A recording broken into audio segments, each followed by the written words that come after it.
धर्म में राष्ट्रीय भाव है आध्यात्मिकता। स्वामी विवेकानंद।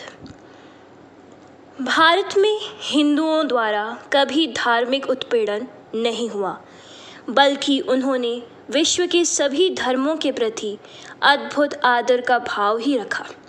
हिब्रू जाति के कुछ लोग जब स्वदेश से भागे गए थे, तब हिंदुओं ने उनको शरण दी, जिनके फलस्वरूप मालाबार के यहूदी अभी तक हैं।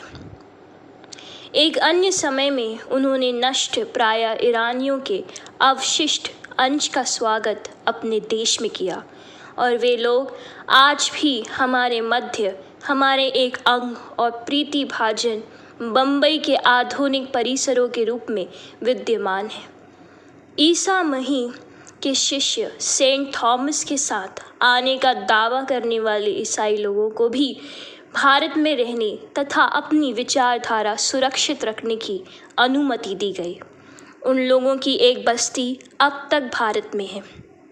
यह सहनशीलता का भाव वहाँ न मरा है, न मरेगा, न मर सकता है। संभव है कि तुम द्वैतवादी हो और मैं अद्वैतवादी। संभव है कि तुम अपने आप को भगवान का नित्य दास समझते हो और दूसरा यह कहे कि मुझ में और भगवान में कोई अंतर नहीं है, पर दोनों ही हिंदू हैं और सच्चे हिंदू हैं। यह कैसे संभव हो सकता है? इस प्रश्न का उत्तर जानने के लिए उसी महाकाव्य का स्मरण करो। एकम सद्वीपा बहुधा वदन्ति। हिंदू मन की यह एक विशेषता है कि वह सदैव अंतिम संभाव्य समावीकरण के लिए अनुसंधान करता है और बाद में विशेष पर कार्य करता है। वेद में यह प्रश्न पूछा गया है, कस्मु भगवो विज्ञाते सर्वमिदं विज्ञातम भवति।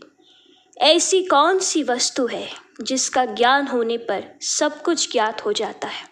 इस प्रकार हमारे जितने शास्त्र हैं, जितने दर्शन हैं, सब के सब उसी के निर्णय में लगे हुए हैं, जिनके जानने के लिए सब कुछ जाना जा सकता है। हिंदू लोग साहसी थे और उन्हें इस बात का श्रेय देना चाहिए कि वे अपनी सारी विचारों को बड़े साहस के साथ सोचते थे।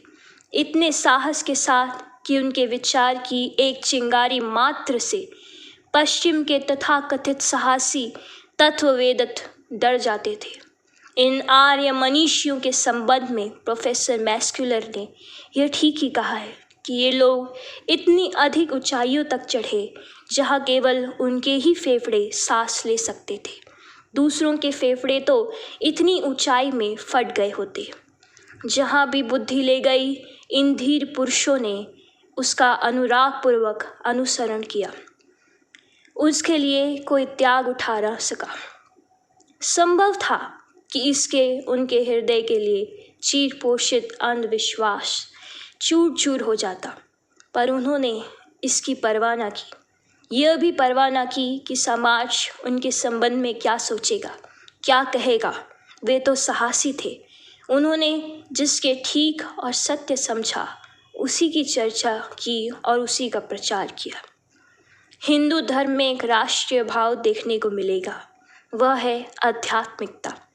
और किसी धर्म में, संसार के किन्हीं अन्य धर्म ग्रंथों में ईश्वर की परिभाषा करने में इतनी अधिक शक्ति लगाई गई है, ऐसा देखने में नहीं मिलता।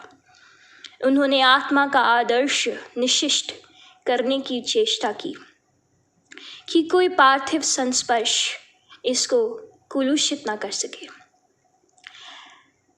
आत्मा दिव्य है और इस आत्मा से उसमें कभी मानवीय भाव आरोपित नहीं किया जा सकता।